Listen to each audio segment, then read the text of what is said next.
Hola, ¿cómo están? Hola. ¿Me escuchas bien, sí? Sí. Sí. Hola, buenas noches. No, porque sentí mucho silencio. Bueno, en realidad no sentí nada. Y por ahí tenía algún tema de audio, pero bueno, no pasó nada. Chicos, les cuento que tengo la fecha del parcial. No sé si las he llegado. Martes 22 de junio, 17 horas. Se los digo a ustedes y después si quieren lo pongo una notita ahí en la plataforma para que quede que no está presente hoy. Pero bueno, ya tenemos, esa es la fecha. Como les decía, fue más lejos de lo que yo pensaba. Yo pensé que era fin de mayo, principio de junio, es el 22. Bueno, no sé si hay algún tema más. Tenían hasta hoy para presentar el trabajo. Si alguien me quedó debiendo, no pasa nada. Pueden pasarlo mañana. En realidad era hasta mañana. Así que bueno, si alguno quedó pendiente. ¿A quién le teníamos que entregar el trabajo? ¿A la profesora Pasos o a usted? No, me lo mandan a mí al mail. Porque ahí decía por plataforma, ¿cierto?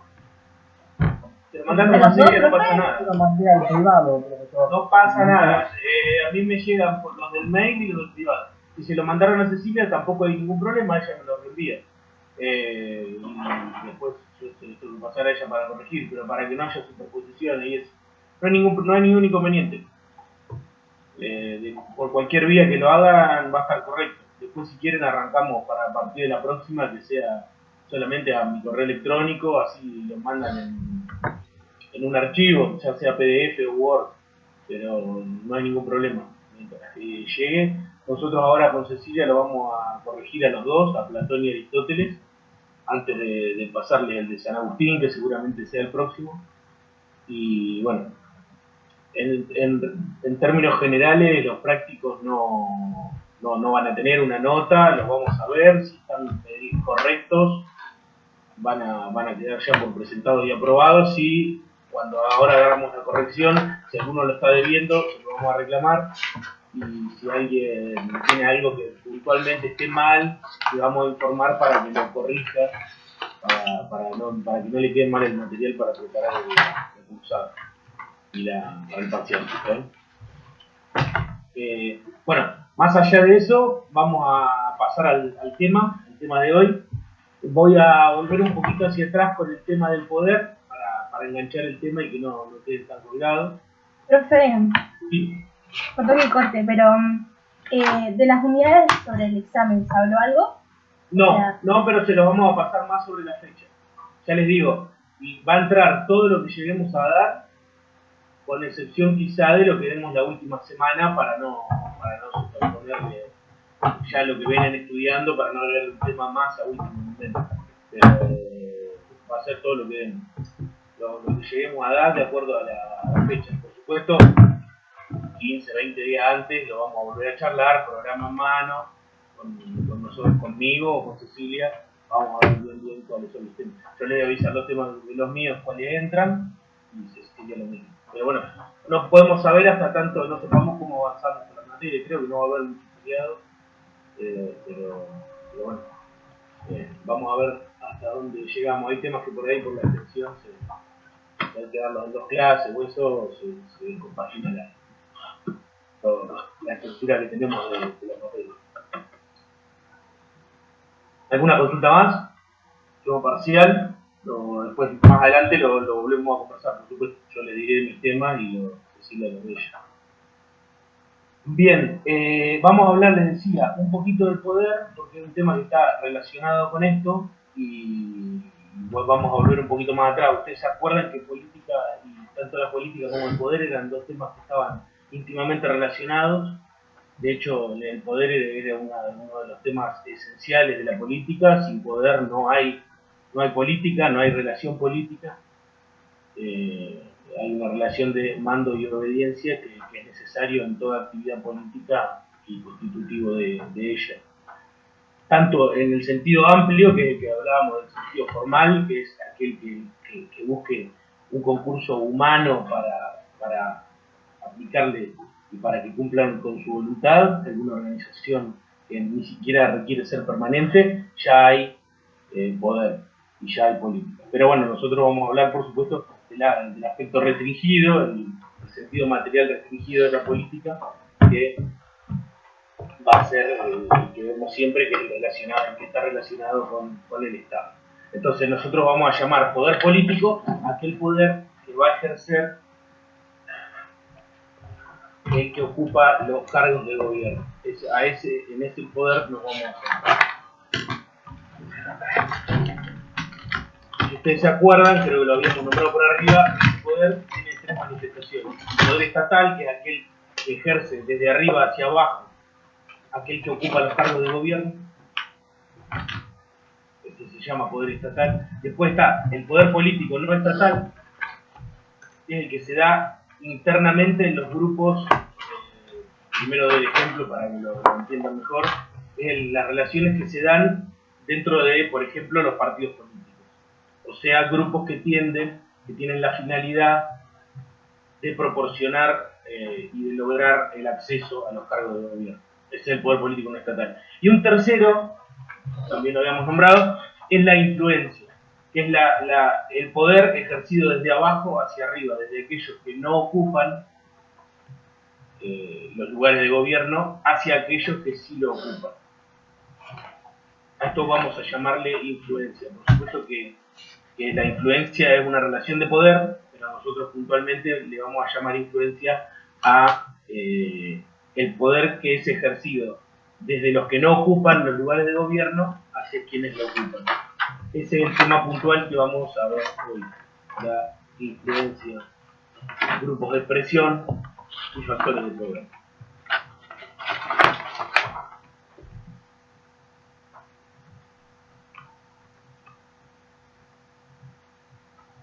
Lo que tenemos que tener en cuenta es que en cualquier régimen político siempre va a haber influencia desde el afuera, de grupos que están a un lado o detrás del poder y que no son exactamente los ocupantes de los cargos políticos, de los cargos de gobierno. Siempre hay grupos que tratan de ejercer influencia sobre aquellos que ocupan los lugares de poder. Ahora vamos a ver más ejemplos, pero esto se ha dado siempre y va a seguir siendo así.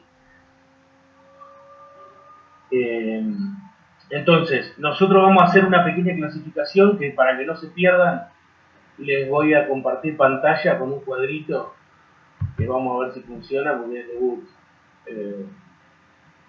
Porque vamos a ir viendo todos estos puntos que vamos a ver ahora. Si lo pueden.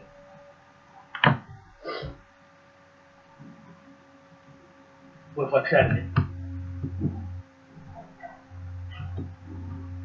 ¿Hay algo? ¿Ven?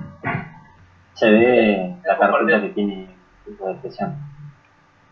Bien. ¿Pero ahora se abrió el archivo o no? No, todavía no. No. Dice que está compartiendo. Ven que podía fallar.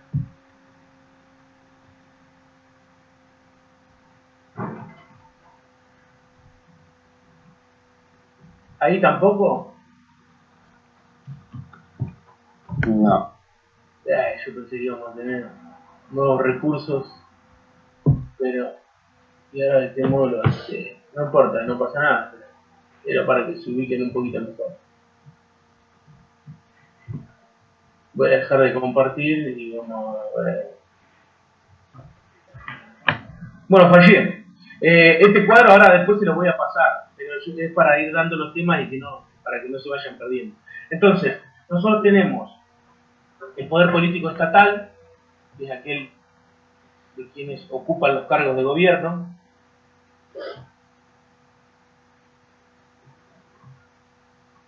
Y también vamos a tener otras fuerzas políticas. Estas fuerzas políticas están compuestas, o pueden ser, las fuerzas políticas propiamente dichas, que son los partidos políticos,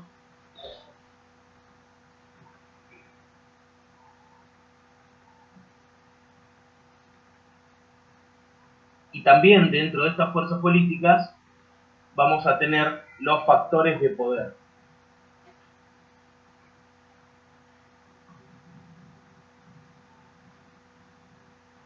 a los que se les llama, para diferenciarlos de las fuerzas políticas propiamente dichas, fuerzas politizadas.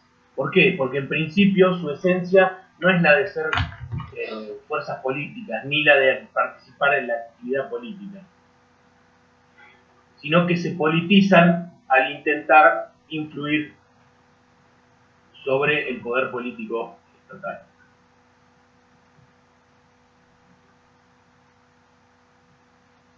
Voy a probar otra vez, a ver si puedo compartir la pantalla. Ahí sigue. Sí, Bueno.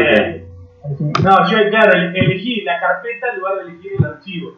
Pero bueno, ya voy a aprender. Entonces, bueno, acá va a ser un poco más sencillo porque yo en el aire se iban a ir perdiendo. Entonces, vemos, ¿el mouse se ve? ¿El cursor?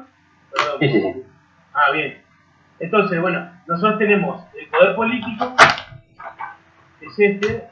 Acá iría entre paréntesis, pero bueno, paciencia. Son los ocupantes de los cargos de gobierno. Y por el otro lado, las fuerzas políticas. Las fuerzas políticas son los actores de la vida política, aquellos que participan en la vida política. Dentro de ello, vamos a tener a las fuerzas políticas propiamente dichas o en sentido estricto. Ustedes van a ver que ahora en derecho vamos a tener todo en sentido estricto y en sentido amplio. Bueno, en sentido estricto son los partidos políticos, porque son esos los que son fuerzas políticas. Y las otras se les llama politizadas. ¿Por qué? Porque en principio no nacieron para ser parte de la vida política, pero si realizan determinadas actividades, se politizan. Estos son los factores de poder en sentido amplio. Después vamos a profundizar un poquito más en eso. Profe, ¿cuáles son en factor amplio? No, que son factores de poder en sentido amplio. ¿Por qué? Se lo aclaro ahora. Porque a todos estos, a estos cuatro que ven acá abajo, se los denomina factores de poder. Pero luego vamos a hablar con su nombre propio de grupos de presión, de la prensa, y también a estos se les llama, a los que nos referimos aquí como Fuerzas Armadas y Tecnoburocracia, también se les llama factores de poder en sentido estricto. Por eso uno en sentido amplio y otro en sentido estricto. Pero bueno, son todos factores de poder. Lo que los diferencia uno de otro es que unos parten de la sociedad civil, son parte de la sociedad civil, y otros forman parte de la estructura del Estado.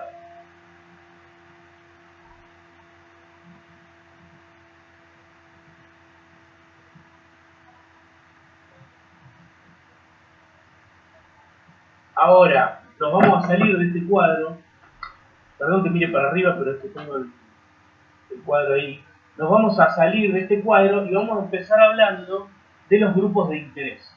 Los grupos de interés son grupos que nacen en función de algún, valga la redundancia, algún interés en particular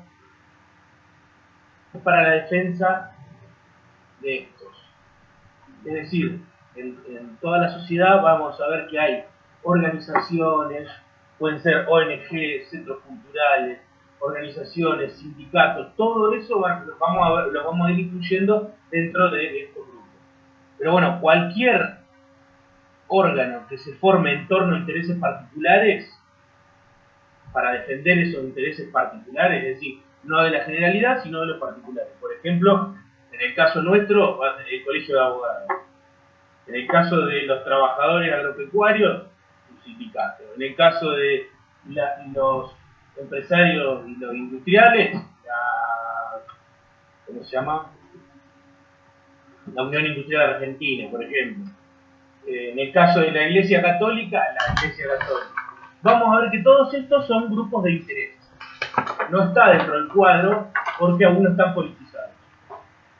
Un club de fútbol, una biblioteca, cualquier organización que se funde con la intención de formarse en torno a intereses particulares y defenderlos, lo vamos a tener dentro de los grupos de interés. Ahora, especificando un poco más, algunos de estos grupos de interés se van a convertir en grupos de presión. ¿Cuándo se convierten en grupos de presión? Cuando intentan influir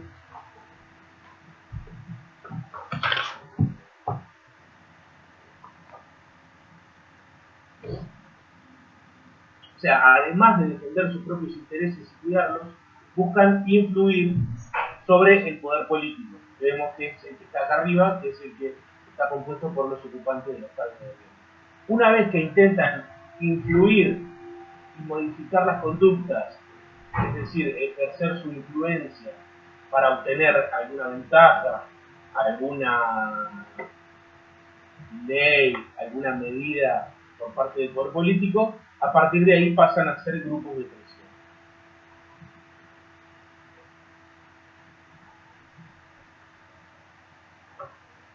O sea, todos los grupos de presión son grupos de interés, pero no todos los grupos de interés son grupos de presión. ¿Esto está claro? Es una relación de género-especie.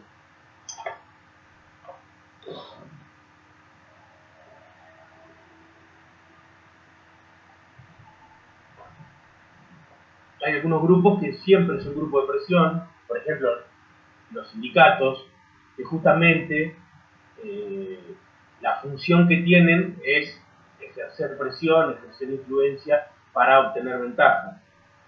En cambio, hay otros grupos de presión que pueden no tenerla. Por ejemplo, una ONG que se fundó para defender el medio ambiente, en principio no es una fuerza politizada, pero desde el momento en que busca ejercer presión, en que busca ejercer influencia para obtener alguna medida o alguna actividad por parte del Estado, pasa a ser grupo de presión. No es que son cosas diferentes, sino que hay algunos grupos de interés que son grupos de presión, de acuerdo a las actividades que realicen. Algunas características de estos grupos de presión. Sí, alguien está queriendo hablar. No. Algunas características, en general, tienen una organización permanente, es decir, están formadas por algún órgano. Ya les digo, ya sea un sindicato, un club, una iglesia o una comunidad religiosa, Profe, forman un órgano que es de carácter permanente. Sí. ¿también pueden ser que sean privados? Sí, privados. pueden ser privados, sí. Okay. Sí. Es más, casi necesariamente que son privados, porque son órganos de la sociedad civil. Después vamos a ver que hay otros que forman parte del Estado. Estos de los que estoy hablando acá, que son los grupos de presión, en sentido estricto, son en general privados. Sí.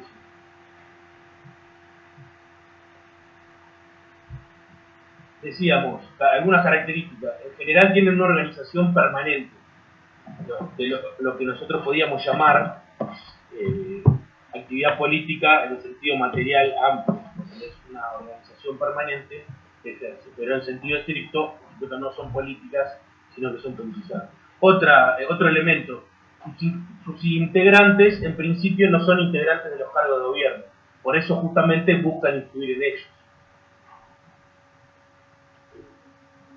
Otra cuestión, otra característica es que lo que une a estos integrantes en este grupo es la defensa de un interés en común.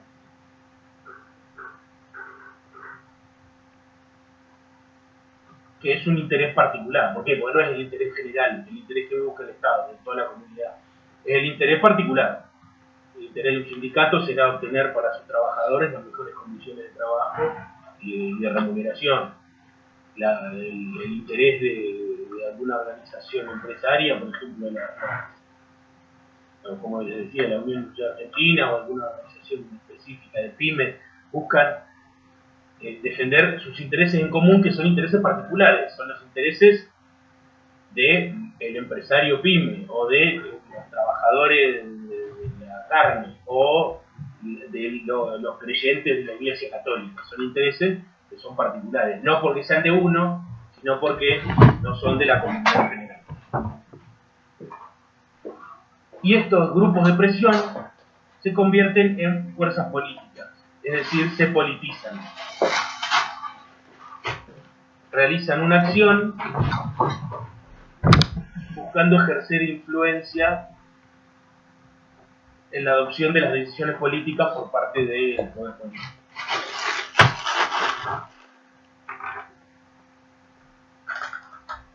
No buscan acceder al gobierno, como si lo hacen las fuerzas políticas propiamente dichas, que veíamos que son los partidos políticos.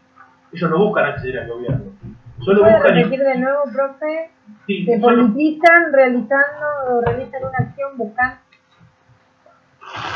Sí, cortate, pero se politizan en el sentido que lo había dicho hoy, que no son fuerzas políticas en sentido estricto, sino que lo que buscan es ejercer influencia sobre el poder político y que no buscan acceder a los cargos de gobierno.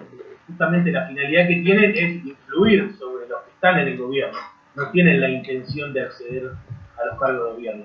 Eso sí lo hacen las fuerzas políticas propiamente dichas que tenemos acá. ¿Por qué? Porque son los partidos políticos, justamente buscan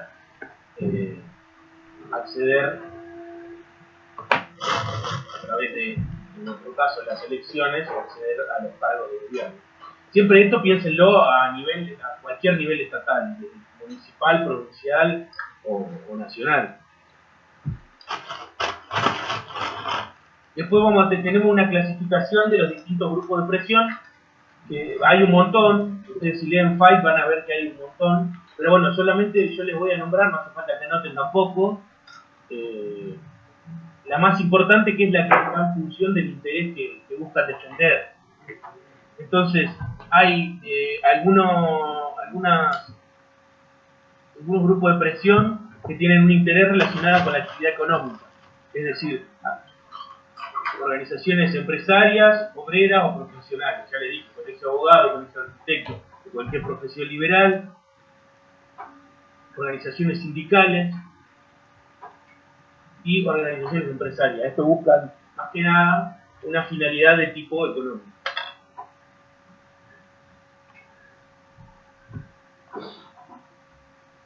Otras tendrán un interés de tipo social. Entonces podemos dar como ejemplo los clubes u otras entidades similares. Por ejemplo, una biblioteca, alguna organización no gubernamental que sea relativa a cuestiones sociales. No sé, se busca un techo para mi país, que busca conseguir fondos y desarrollar emprendimientos de construcción de lugares de viviendas para gente que no posee vivienda. Eso son cuestiones sociales. Otras organizaciones pueden ser con un interés de tipo educativo o cultural. Esto puede ser desde un colegio privado, universidades privadas, como la nuestra. Bueno, acá también, yo lo dije dentro de lo social, pero también de lo cultural, bibliotecas, otras ONG que tengan finalidades educativas.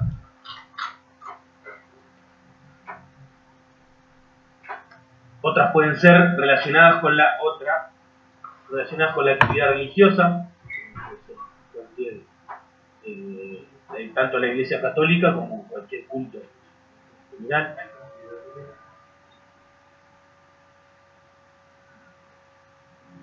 Un ejemplo claro que podemos tener de esto, actuando como grupo de presión, ha sido la Iglesia Católica y otras iglesias, cuanto en relación con la ley, el proyecto de ley de 2020 de aborto, en la cual intentaron influir sobre la toma de decisión por parte del Congreso, trataron de representar sus intereses y defenderlos ante los miembros del Congreso en el caso de las agrupaciones religiosas en contra de la aprobación de esta ley.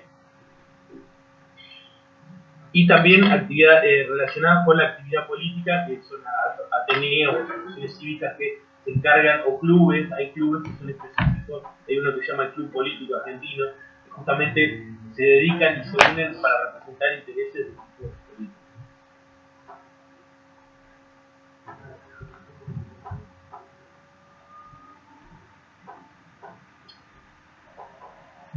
Esto en cuanto a los tipos, la clasificación que puede hacerse de los grupos de presión.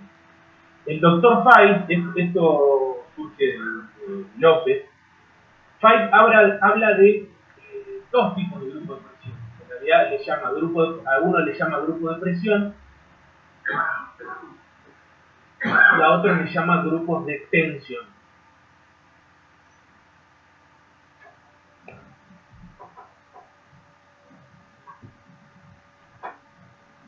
Pero siempre dentro de este punto que encontramos ahí, dentro de las fuerzas politizadas sociales. Feit reconoce dos. Los grupos de presión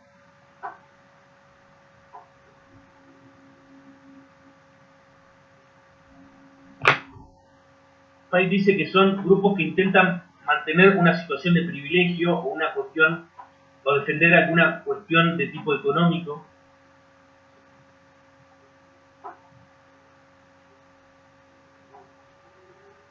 Entonces ahí podemos ubicar a las organizaciones empresarias, a las organizaciones profesionales.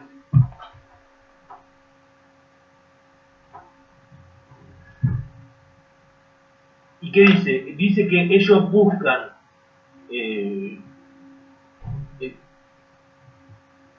utilizar distintos medios para obtener ventajas o medidas funcionales a sus intereses por parte del poder político. Feit habla de que incluso pueden llegar a usar el soborno o la corrupción, ya pasando a la ilegalidad, un impuesto oculto, o también el apoyo financiero a algún partido o candidato en particular, utilizar los diarios, bueno, en general, esto es un texto que es antiguo, pero utilizar los medios de comunicación masivos para generar en la comunidad una opinión favorable a sus intereses. Por medio de estas distintas cuestiones, ellos pueden intentar obtener algún tipo de ventaja. Y dice que lo que aplican es poder económico. Como un ejemplo claro de cómo hacer es alguna agrupación empresaria que busque alguna ventaja particular, ya sea de exportación o de poder bajar los sueldos o cualquier otra cuestión que tenga alguna organización empresarial. En cambio, hay otros grupos de interés, que recuerden que era el género, que se llaman grupos de tensión. Y esto está más caracterizado por las bases sociales.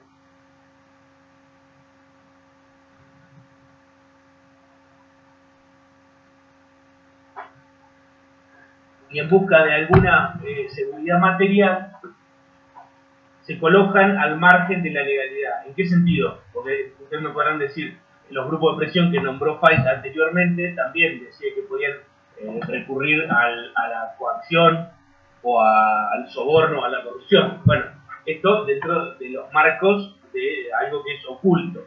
Pero, ¿qué pasa? Los grupos de tensión justamente buscan romper con eso y buscan hacer públicas sus demandas. Y están más relacionados con las corrientes sindicales. Yo se los doy como ejemplo, ¿no? Actividades sindicales o actividades de otras organizaciones de tipo social, como en nuestra época han sido las agrupaciones piqueteras, las organizaciones empresarias del campo cuando cortaron las rutas. ¿Por qué? Feit dice que son actividades de tipo más violento, es decir, puede ser la huelga, puede ser la toma de edificios, el corte de calles. A eso le llama grupos de tensión.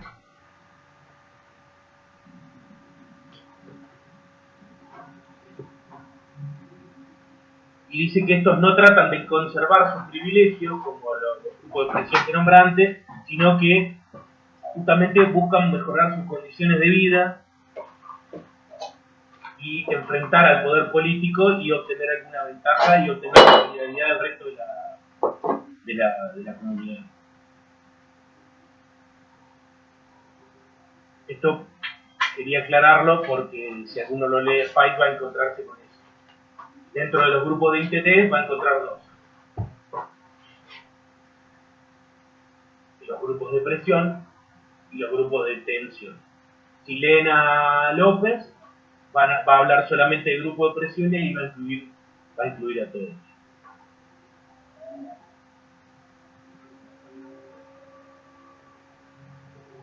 Luego, ¿de qué modo, ahora cambiando de tema, avanzando dentro del tema de los grupos de presión, de qué modo ejercen esa actividad, esa influencia respecto del poder político? Se habla del lobby. No sé si alguna vez ustedes lo han escuchado.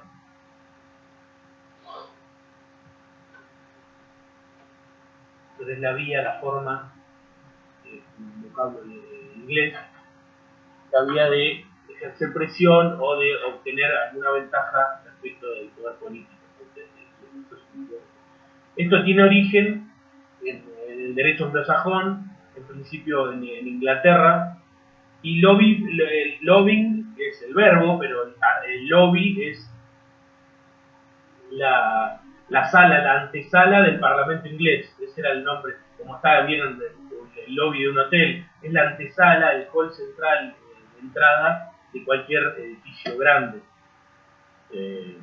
Entonces, toma ese nombre, esa actividad, porque los representantes de distintos grupos, por ejemplo, representantes de los artesanos, o de los campesinos, o de la nobleza, o de cualquiera, iban a ejercer presión o a convencer a los miembros del Parlamento de que tomen determinadas medidas o que no las tomen. Es decir, tal vez se estaba tratando algún proyecto de ley que era contrario a sus intereses, justamente lo que buscaban era presionarlos o ejercer influencia sobre ellos para que una determinada medida no se tomara.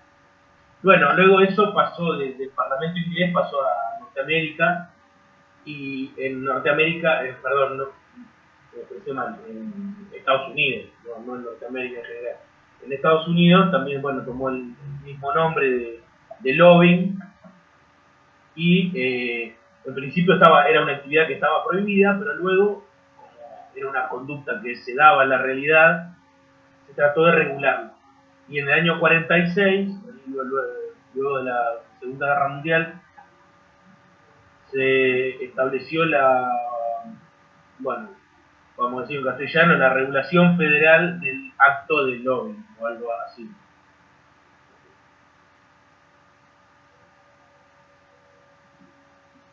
Y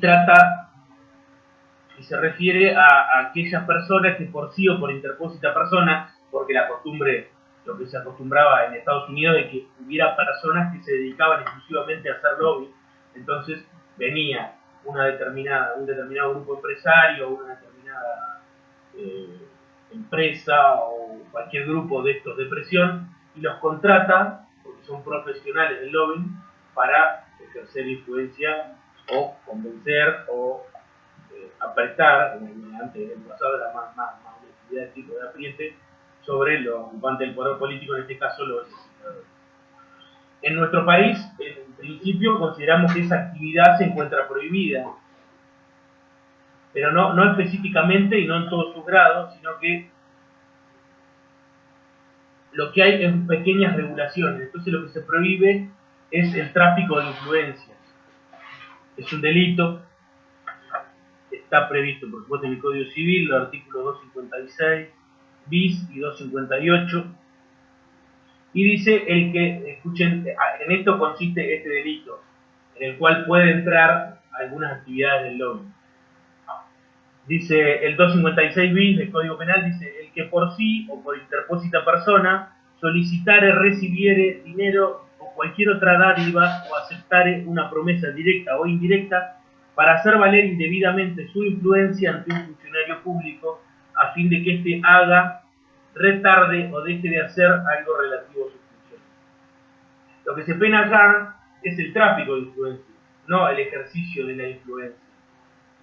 Es decir, lo que se pena es aquel que cobre, y no es necesario que sea una persona que es parte de la organización del Estado. Puede ser un particular o alguien que dentro del Estado le cobre a otra persona para hacer valer su influencia en un superior. Ese es el delito. Es decir, no toda actividad de lobby está prohibida, sino que este tipo de actividad que sea con un ánimo de lucro y con un cobro para ejercer esta actividad. Eso es lo que tenemos mañana. Y después alguna otra cuestión que regula temáticas similares es la ley del, el decreto 1172 del 2003 de acceso a la información pública. Dentro de eso hay un montón de cuestiones de audiencia pública, de normativa.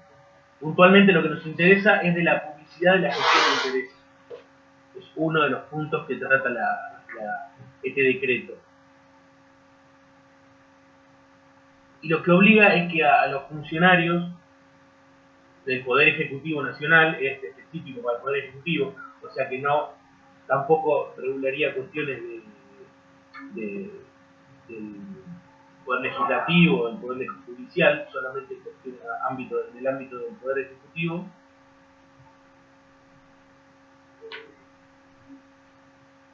Se busca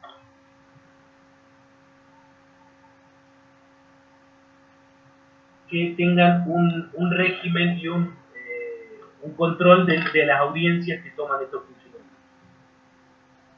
Perdón, me perdí porque estaba tratando de leer el artículo.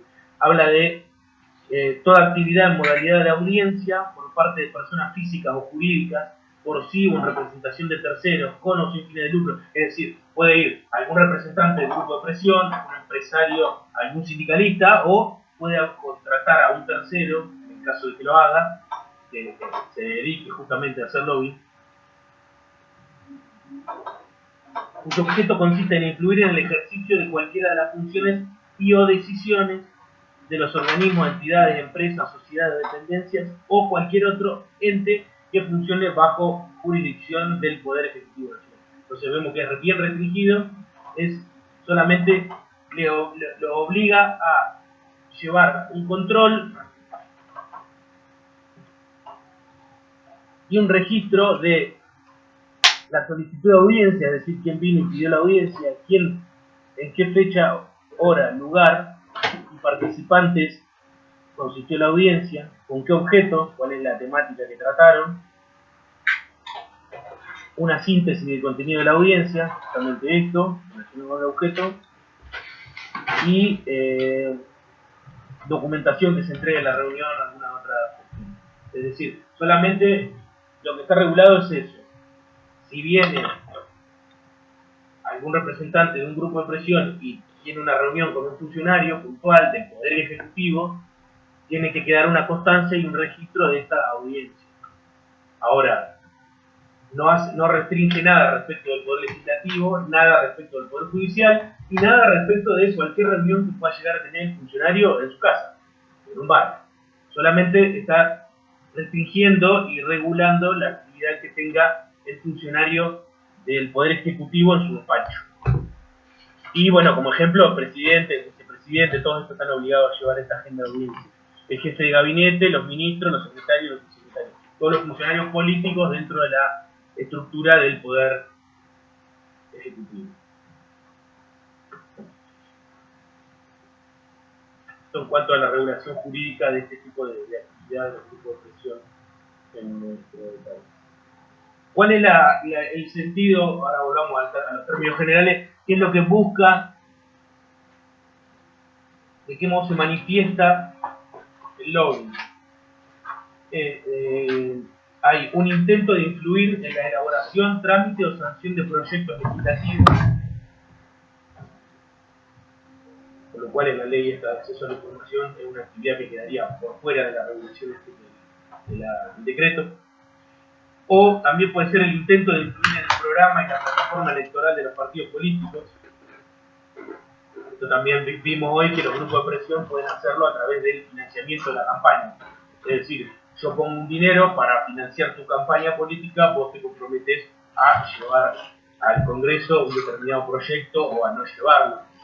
Esto también se da.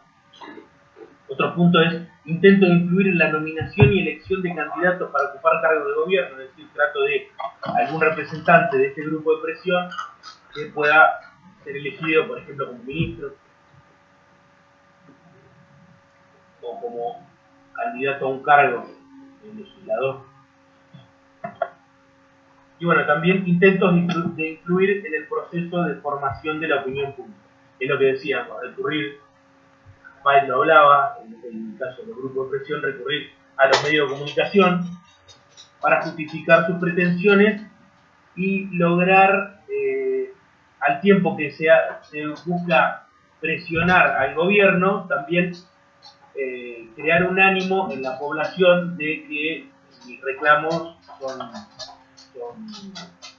válidos, o que la gente esté de acuerdo con los reclamos que yo puedo llegar a hacer. Esto con relación al modo de ejercer en estos grupos de presión. Respecto al tema de la prensa, va a quedar para otra clase porque es un tema que es muy puntual y con características muy específicas. Van a ver que en el capítulo también lo deja de lado en el libro de López, y lo vamos a ver después cuando veamos el tema de la opinión pública. Vamos a ver cuál es la influencia de la prensa en estos respecto del poder político.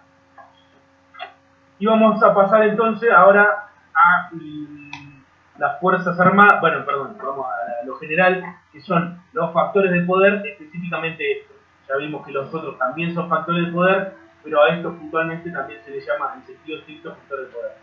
Son órganos, también, igual que los grupos de presión, que buscan influir sobre el poder político.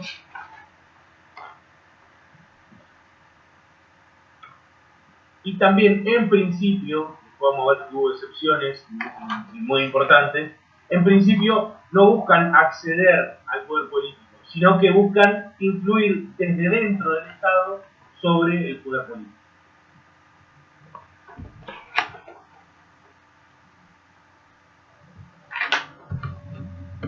¿Puede repetir, profe? Sí. Son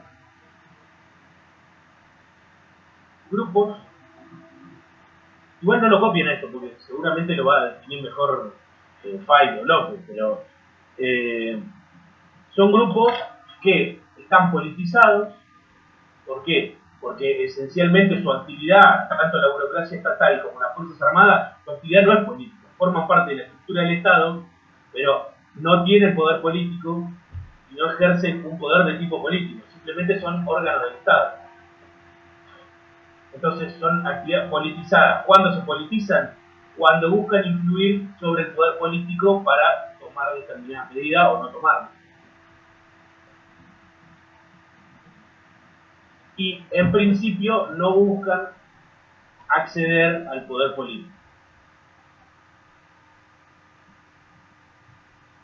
Esto dentro de la teoría, y por eso digo en principio, porque después vamos a ver que en el caso de las Fuerzas Armadas se ha dado actividad tendiente a desde determinar la conducta hasta efectuar golpe de Estado para reemplazar a los gobiernos elegidos democráticamente y ejercer el poder político por sí mismo. Dictadura militar. Exacto, sí. Por eso. Pero en el marco de la teoría política se habla que en principio no intentan ejercer, bueno, por ahí se quedó en otra época, pero esto existió siempre, ¿no? En principio no intentan ejercer el poder político, no buscan ocupar cargos de gobierno, buscan influir. Bueno, vamos a hablar primero de la tecnoburocracia. La burocracia tiene dos significados. Ustedes seguramente conocerán el significado peyorativo o negativo, que es cuando se habla de que la burocracia es la administración pública en cuanto actúa de modo con trámites innecesarios, con ineficiencia, una actividad rutinaria de la administración pública. A eso es a lo que se le llama burocracia, en un sentido efectivo. Pero en general la burocracia es justamente la administración pública, es decir, es un grupo de personas que se organizan a través del derecho, hay una reglamentación, realizan una actividad reglamentada en base a reglamentos y órdenes, a las órdenes que reciben del poder político, y yo señalo como si ustedes pudieran señalar. Eso lo tengo que hacer con el mouse. y realizan una determinada actuación puntual de acuerdo a sus funciones y a las competencias que le otorga la ley o los reglamentos. Es decir, burocracia es sinónimo de administración pública.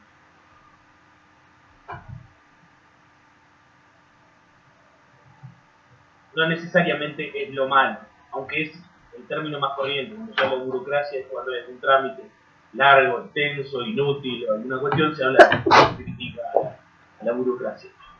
Bueno, entonces nosotros hablamos de tecnoburocracia porque además del tema este de la burocracia que estábamos hablando, se agrega la tecnocracia. Tecnocracia viene del gobierno de los técnicos.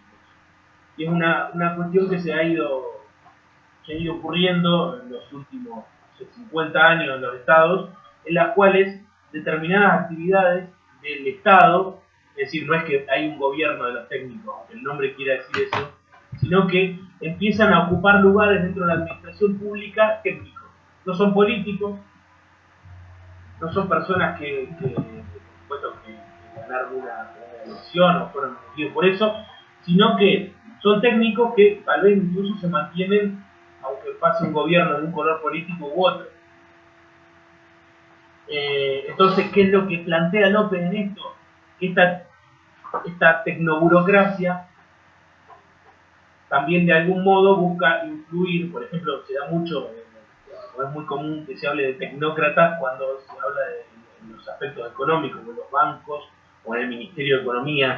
Son tecnócratas, son técnicos de una determinada disciplina, de una determinada técnica, y que no son de riñón o surgidos de la actividad política, sino que son de las universidades de ese origen técnico. Entonces lo que plantea López es que a medida que eso va creciendo, esa tendencia a que haya cada vez más técnico y menos político dentro del organigrama de la administración pública o de la burocracia, tienden también a tener sus propios fines y sus propios intereses que no van a ser los mismos que aquel que ejerza el poder político y van a tratar de influir sobre ellos para obtener determinadas medidas en relación a esto. Esto en cuanto a la tecnoburocracia. Y pasando ya a las Fuerzas Armadas, bueno, les recuerdo eso, tecnoburocracia viene de tecnocracia y burocracia. Y en cuanto a las Fuerzas Armadas, también, las Fuerzas Armadas en principio no son un factor de poder, son un órgano del Estado que es dependiente del poder civil. Está subordinado al poder civil, aquel poder que en el caso de las democracias como la nuestra, la fuerza militar va a depender estrictamente del poder civil. En nuestra Constitución, en el proyecto de Alberdi, había un artículo que decía que las Fuerzas Armadas no pueden deliberar, es decir, no pueden discutir, no pueden debatir las órdenes que reciben ni pueden tomar definiciones. Tienen un rol pasivo, es decir, tienen que cumplir las órdenes que le dé el gobierno, que va a ser civil. Este artículo finalmente no quedó, vaya a saber por qué, en la Constitución, que había algún interés, no quedó en la Constitución del 53. Pero sí, las Fuerzas Armadas están reguladas por la Constitución en algunos puntos del artículo 99, que es el artículo 99 de la Constitución, el actual artículo 29, es el que establece las atribuciones del Poder Ejecutivo Nacional. Entonces, dice que justamente habla de esta subordinación de las Fuerzas Armadas, en sus tres armas, respecto del presidente de la Nación. ¿Por qué? Porque el artículo 99, en algunos de sus incisos, dice que el presidente es el comandante en jefe de las Fuerzas Armadas, él es el que tiene que proveer los empleos militares, es decir, él hace las designaciones, en el caso de la cúpula de las tres fuerzas, también con acuerdo del Senado, pero en principio los nombramientos lo hace el presidente. El presidente es aquel que organiza la fuerza, el que puede declarar la guerra y concertar la paz. Es decir, las Fuerzas Armadas en el ámbito de la defensa van a estar subordinados jerárquicamente al presidente de la República. Y también en el artículo 75, que es el que establece las competencias o las facultades del Congreso, dice que en el artículo 75 compete al Congreso. 75 tiene 1.000.000 de incisos. De hecho, no me acuerdo cuál es el que establece esto, pero dice que compete al Congreso fijar las fuerzas de mar y tierra y dictar los reglamentos para su gobierno y ejercer el control. Es decir, está subordinado a las autoridades civiles, al presidente de la República y al Congreso de la Nación. Pero, ¿qué es lo que ha pasado a lo largo de la historia? En principio, en determinados momentos, han actuado como grupos de presión, que en realidad vamos a llamarlos factores de poder. No son estrictamente el grupo de presión por participar dentro del organigrama estatal. O sea, son parte del Estado, entonces no son grupos de presión, sino que son factores de poder en sentido estricto. En principio, a lo largo de la historia, no somos únicos, como en Argentina, que hemos tenido dictaduras militares, pero tampoco somos únicos en el sentido de que en principio han intentado tener influencia sobre el poder político. ¿Por qué? Porque son los que tienen las armas. Ahora ya esto nosotros no lo vemos tan así.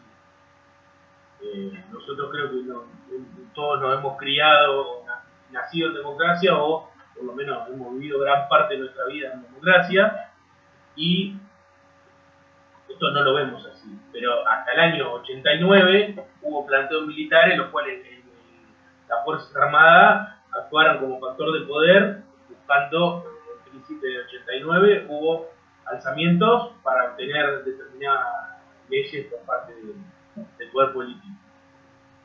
El presidente Frondizi tuvo una serie de planteos que eran los planteos militares. Entonces venía el jefe del ejército y le decía, señor presidente, nosotros tenemos este planteo, necesitamos que nos resuelva esta cuestión. Creo que él tuvo alrededor de 25 planteos y terminó su gobierno con un golpe de Estado. Entonces, en principio, las Fuerzas Armadas no, por supuesto, están subordinadas jerárquicamente al poder político en nuestro país y en general en todos los países.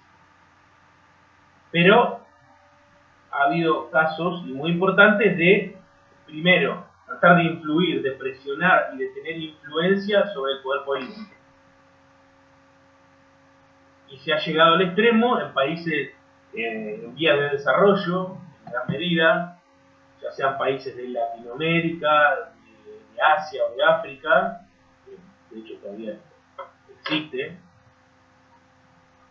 En Latinoamérica ya no, o de otras formas, pero ya no existe la forma del golpe de Estado, en el cual las Fuerzas Armadas derrocan a un presidente constitucional y toman ellos por sí el poder. Eso no existe más en Latinoamérica.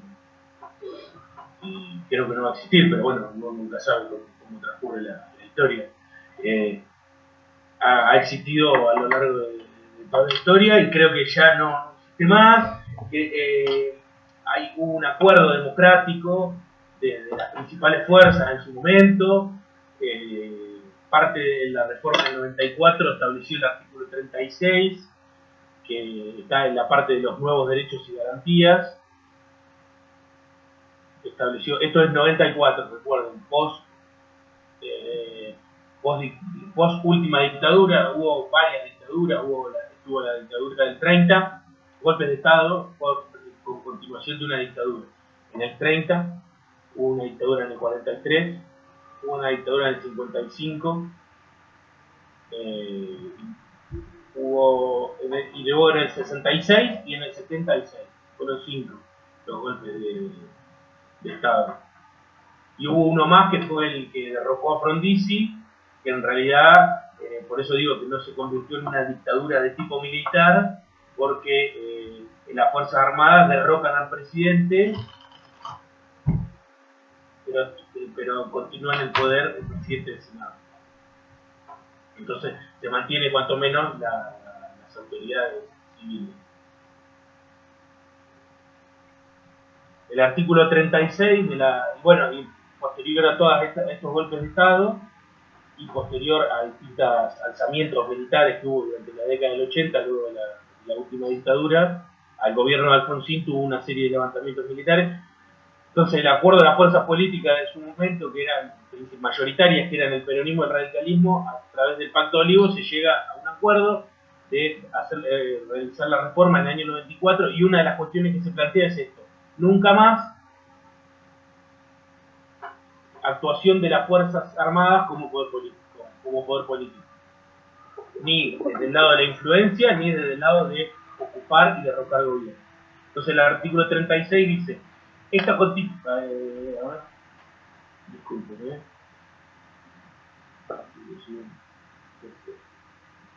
36, se cerró la pantallita. El 36. Esta constitución mantendrá su imperio aun cuando se interrumpiere su observancia por actos de fuerza contra el orden institucional y el sistema democrático.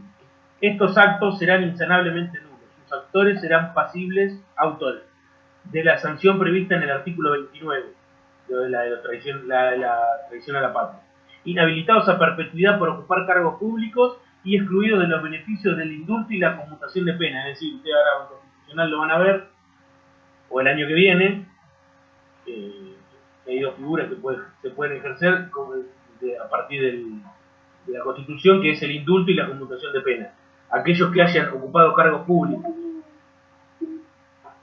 en función de una interrupción democrática no tienen la posibilidad de los indultos y de la conmutación de pena. Y también tendrán las mismas sanciones aquellos que, como consecuencia de estos actos, es decir, de la interrupción democrática, usurparen funciones previstas para las autoridades de esta Constitución o de las provincias, y responderán civil y penalmente por sus actos. Y además que las acciones serán imprescriptibles. ¿En qué sentido? En el sentido de que, dado que son grupos que eventualmente tomaron el gobierno, seguramente continúen con una fuerza importante y puedan llegar a evitar ser juzgados en los tiempos inmediatos a que hayan dejado el poder. Entonces lo que se hace es lo que se establece es la imprescriptibilidad de estos delitos, para que pase el tiempo que haya pasado puedan ser juzgados por la comisión de estos delitos. Bien, por hoy terminamos. De hecho me pasé un poquito. No se terminó con todo. La cuestión de la prensa va a quedar para una clase posterior cuando hablemos de la opinión pública y la función que tiene la prensa. Nada, mañana tienen clase a las 17 con Cecilia y no sé por dónde vendrán, pero decimos que creo que vamos a subir un práctico de San Agustín, pero de acuerdo a lo que me dice Cecilia de cómo ha ido con el tema. No sé si ya lo dieron a San Agustín o los orígenes del cristianismo o algo de eso. Sí, Bien. El próximo práctico es sobre San Agustín. El que no entregó Platón y Aristóteles ya lo debería haber hecho, pero bueno, Aristóteles todavía estamos en plazo. Y bueno, cuando hagamos la corrección, ya les digo, no es que van a recibir una nota de que está aprobado el práctico, se va a corregir, se va a controlar que esté entregado y bueno, se lo va a ver, a menos que haya algún error grave que pueda comprometerlo a ustedes en cuanto a que se estudien de ese trabajo, seguramente estará mal, donde encontremos algún tipo de esos errores, nosotros por supuesto vamos a avisarle para que lo arregle, no tanto para, si quieren, por supuesto nos lo vuelven a presentar, lo que esté mal, y si no, bueno, lo más importante es que a ustedes les quede bien el material y bien analizadas las lecturas. En principio todos los prácticos van a ser respecto de alguna lectura de historia de las ideas políticas que les vaya a ir pasando Cecilia. Parcial el 22 de junio y no mucho más. Por supuesto, más adelante vamos a dar cuáles van a ser todos los temas que van a ver. Bueno, chicos, ¿alguna consulta? No. En realidad no sé si veo. ¿Ustedes me vieron a mí o desaparecí con este cuadro? Perdón que pregunte. Bien. Le queda al costado el cuadro. Bien, sí, yo lo veo así, veo los cuadritos al costado cuadro en el centro. Por eso no, es la primera vez que aplico esto y quería ver cómo queda. Ahora lo vamos a dejar ahí. Bien, no, porque no sabía, en realidad yo al abrir la pantalla no veía si tenía a luchar. Pero veo que no, un saludo y nada. Bien chicos, ustedes ya quedan liberados, salvo que no tienen ninguna pregunta puntual. El resto ya quedan libres y nos vemos el lunes que viene. Hasta O es luego. feriado el lunes que viene. Hasta luego. No, el otro. Hasta luego. Chao.